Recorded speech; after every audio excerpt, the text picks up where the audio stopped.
Fala pessoal, tudo bem com vocês? Eu sou Jean Circulano, sou técnico de enfermagem, sou aspirante a instrutor do curso de Suporte Básico de Vida do IBRAV, Instituto Brasileiro de APH, e vou aqui demonstrar um atendimento individual a uma pessoa possível de parada cardiorrespiratória, certo?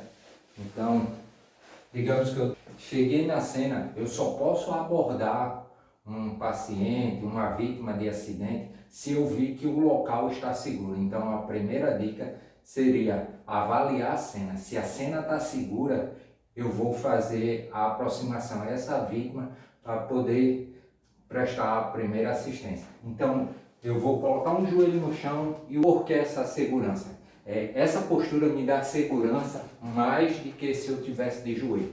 Porque na hora que eu vou fazer a abordagem no paciente, na vítima, e ele tem alguma reação que possa se levantar, aqui rapidamente eu posso me levantar, certo? Então eu coloco um joelho no chão, o outro fica dobrado e eu vou fazer o primeiro contato com o paciente, ver se ele está responsivo ou não. Então eu vou bater nos ombros dele. Senhor, pode me ouvir?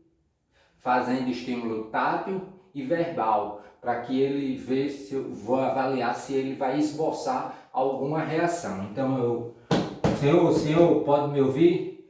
O paciente não esboçou nenhuma reação. Segundo passo, eu vou pedir ajuda. Como é que eu vou pedir ajuda? Eu vou delegar o pedido de ajuda para alguém que esteja passando ou até mesmo fazendo uma ligação. Se eu estiver sozinho na cena, eu vou pegar meu celular, vou discar 192 e vou solicitar, vou falar da situação em que eu me encontro com o paciente irresponsivo e vou pedir para trazer um DEA, um desfibrilador externo automático, que logo eu vou mostrar a vocês. Então, cheguei, fiz o estímulo. Senhor, pode me ouvir? O paciente não esboçou nenhuma reação. Então, eu vou apontar para o paciente. Ei, você, ligue 192 e traga um DEA, um desfibrilador externo automático. O próximo passo, eu vou checar pulso. Se eu sou um profissional de saúde, eu posso checar pulso. Fiz a solicitação de pedido de ajuda, agora eu vou avaliar o paciente, ver se ele tem pulso e se ele respira. Então, eu vou expor o tórax do paciente, que isso me ajuda a olhar, ver se há alguma movimentação no pulmão dele, no tórax, ver se está elevando. E vou checar o pulso carotídeo. Em adulto, a gente checa o pulso carotídeo de 5 a 10 segundos, não mais do que isso, não menos do que isso.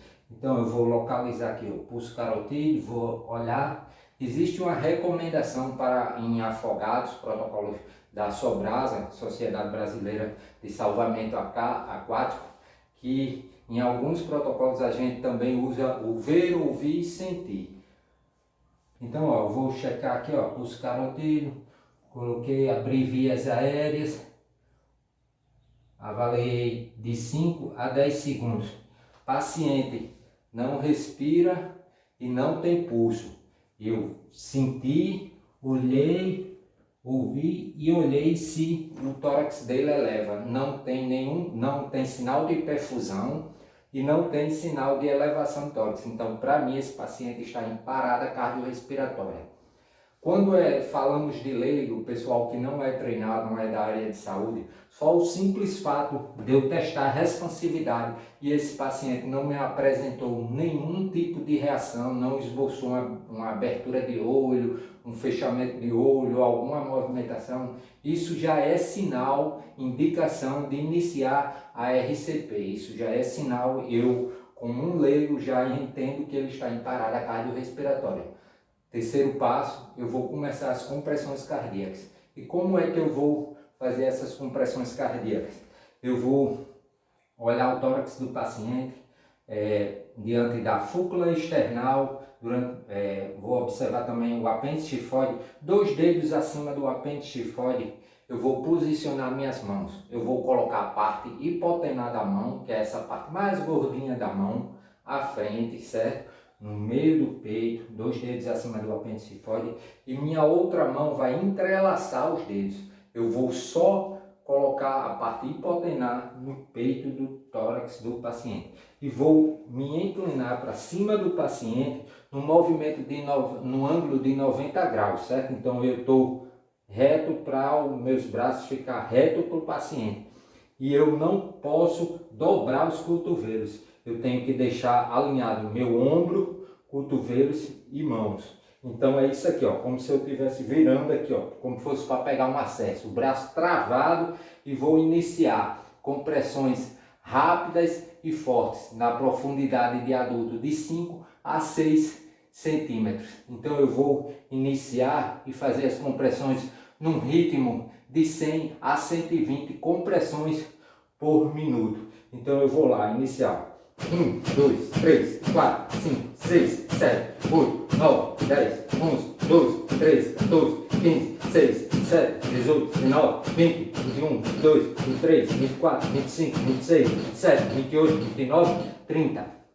Se eu faço 30 compressões, existem indicações de ventilação. Para um atendimento, para um socorrista, eu faço 30 compressões e 2 ventilações. Se eu tenho alguns dispositivos de ventilação, eu posso utilizar como uma pocket mask, que é esse dispositivo de ventilação, que ela tem uma válvula unidirecional que eu acoplo e vou posicionar da forma correta no paciente. A parte de baixo, que é um triângulo, na parte de mento do queixo, e a parte triangular no nariz.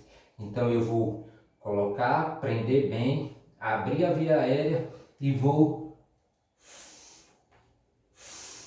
olhando sempre, vou abrir a via aérea, lembrando que eu estou falando de um paciente que não tenha suspeita de trauma. Então eu posso elevar o queixo para que abra a via aérea. Vou fazer a ventilação.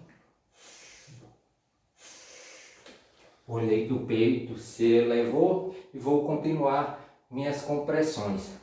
Se eu não tenho nenhum dispositivo de ventilação, ou se eu demoro muito a fazer essa montagem do equipamento para poder fazer as ventilações, se eu sou só um socorrista leigo, eu posso também só fazer compressões contínuas. Isso se chama de hands-on, só com as mãos, só as mãos. Então eu vou fazer compressão, compressão, compressão, não parando para ventilar. Se eu sou um leigo e me permite só fazer as compressões, seria só isso aqui, ó. 1, 2, 3, 4, 5, até o socorro chegar. Se eu tenho dispositivo de ventilação, no caso, eu fiz as 28, 29, 30. Tirei a pocket mask do meu bolso, coloquei, montei. Eu não demorei muito esse tempo, mais de 10 segundos. Eu já volto a fazer as compressões cardíacas, porque a gente tem que minimizar as partes de ventilação com compressão. Nesse momento, o paciente exige mais compressões. Quando a gente para de fazer as compressões para ir ventilar, a perfusão que a gente alcançou com as compressões, ele diminui na parte. Então a gente tem que minimizar essas interrupções para a ventilação. Então se eu demorei muito aqui, eu vou deixar ela aqui de lado e vou voltar já para 1, 2, 3, 4, 5, 6, 7, 8, 9, 10, 11, 12, 13, 14, 15, 16, 17, 18, 19, 20, 21, 22, 23, 24, 25, 26, 27, 28, 29, 30. Aí sim, ó, já está montada. E vou voltar. 1, 2, 3, 4, 5, 6, 7, 8, 9, 10, 11, 12, 13, 14, 15, 16, 17, 18, 19, 20, 21, 22, 23, 24, 25, 26, 27, 28, 29, 30.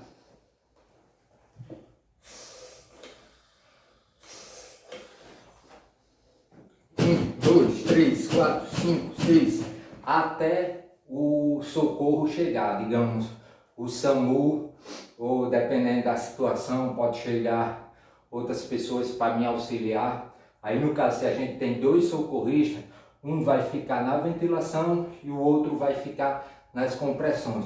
Isso por 5 ciclos ou 2 minutos. De 2 em 2 minutos a gente alterna. Alternar sempre pela parte do lado da cabeça do paciente. Então, se eu estou comprimindo, fiz 2 minutos de compressão e meu amigo, o cara que veio me auxiliar, estava nas ventilações depois de 30, ele fez 2 ventilações, eu fiz mais 30. 2 minutos, aí eu vou para a ventilação e ele já passa para as compressões cardíacas. Outro dispositivo que temos também para a ventilação seria a bolsa válvula máscara, que a gente geralmente conhece como AMBU. AMBU é o fabricante do dispositivo. Então, novamente, ó, eu vou acoplar ele na face do paciente, abrir a via aérea e vou, ó, 1, 2, olhar sempre a expansão torácica do paciente, certo? E sempre é como se fosse uma ventilação normal. Então, quando a gente respira, a gente faz 1, 2, certo? Cuidado para não hiperventilar demais. Não, só baixa o movimento de ventilação normal. É isso aqui, ó. 1, 2, certo? E continuamos com o atendimento com as compressões cardíacas. Se chegou o auxílio, um amigo trouxe o DEA, o desfibrilador externo automático. Então, ele vai colocar aqui do lado, a partir do momento que o DEA chega, ele já toma conta da situação. Então, se é 2 socorristas, um vai continuar lá nas compressões. Bateu as 30 para a ventilação, não, continua nas compressões, até seu amigo preparar o DEA. E ele é um dispositivo muito fácil de usar. Então, tá aqui, ó. Esse é o desfibrilador externo automático. A função dele é avaliar os ritmos cardíacos, que geralmente o paciente vítima de PCR ele para em 4 ritmos. Fibrilação ventricular, taquicardia ventricular, assistolia e ESP, atividade elétrica sem pulso. E 2 desses ritmos são chocáveis, que é a taquicardia ventricular e a fibrilação ventricular. Então, ó, o amigo abriu o DEA, a primeira coisa que eu vou fazer é ligar o DEA. Ligou o DEA, eu vou colocar as pás, certo? Lembrando que um continua nas compressões, e isso daqui já é o papel do outro socorrista. Vou colocar as pás, vou conectar a pá no dispositivo e na própria pá já tem indicado o desenho aonde ela vai ficar. Então, essa partezinha aqui, ó, superior, eu vou colocar abaixo da clavícula direita, do lado direito, e vou colocar a segunda, que é na parte de baixo, abaixo da linha inframamária esquerda, certo? Então tá aqui o posicionamento correto das pás. E vou esperar ele me dar as instruções. O DEA vai falar avaliando o ritmo. Então, quando ele está avaliando, eu evito de tocar no paciente, porque isso atrapalha no reconhecimento dele. Ele é um aparelho bastante sensível. Então, ele está analisando. Quando ele estiver analisando, opa, ninguém toca no paciente, ele vai. Aí ele vai me dar 2 opções, 2 alternativas. Ele vai reconhecer um ritmo chocável e vai dizer choque indicado. Se ele disser choque indicado, o próximo passo que ele vai dizer é carregando. Quando ele estiver carregando, a gente já pede para os curiosos ou o segundo socorrista parar as compressões e ele vai indicar a luzinha de choque. Choque recomendado. Carregando, choque. Quando ele disser choque, aí eu vou pedir, ó, afastem-se, afastem-se. Aí eu vou apertar o choque e vou, depois do choque, depois que ele der a descarga elétrica, eu vou continuar nas compressões cardíacas por mais 2 minutos. Deu choque, choquei e vou continuar. 1, 2, 3, 4, 5, 6, 7, 8, 9, 10, 11, 12, 13, 14, 15, 16, 17, 18, 19, 20, 21, 22, 23, 24, 25, 26, 27, 28, 29, 30. Pessoal, outra orientação na parte das compressões. Eu tenho que esperar a elevação do tórax. Então, é muito importante na hora que eu estou comprimindo, aguardar o tórax voltar. Então, ó, eu não vou iniciar a compressão pela metade. Eu vou 1, 2, 1, 2, 1, 2, 3, 4, 5, sempre esperando o retorno do tórax. Ele lê o ritmo, analisando o ritmo.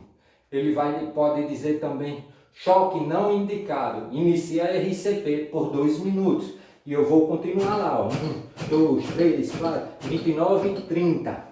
O colega vai fazer a ventilação e eu vou continuar. Quando der 2 minutos, ele vai dizer, analisando o ritmo de novo. A gente para, ele vai analisar o ritmo, vai dizer se é chocável ou se não é chocável, vai indicar choque ou não. Lembra que aí deu 2 minutos? Aí eu não estava nas compressões, eu já vou passar para as ventilações. Posso utilizar a Pocket Mask, se eu tiver, certo? Posso utilizar a máscara e posso utilizar também o BNB, certo? Outra recomendação, eu posso também utilizar a ventilação de boca a boca. Sabemos que em pandemia a gente tem que ter muito cuidado com essa parte de boca a boca.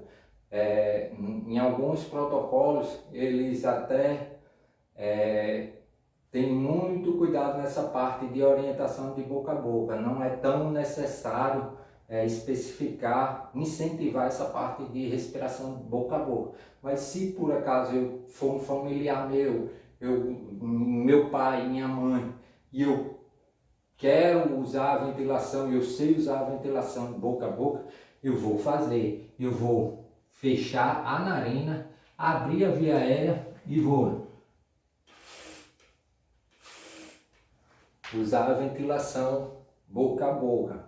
Tá certo, pessoal? Esse é um atendimento bem rápido, bem simples, e essas orientações têm que ser passadas para todo mundo, para que possamos, como diz nossa missão, poder contribuir para diminuir as mortes por PCR não assistida adequadamente. Obrigado a todos e até a próxima. Fique com Deus.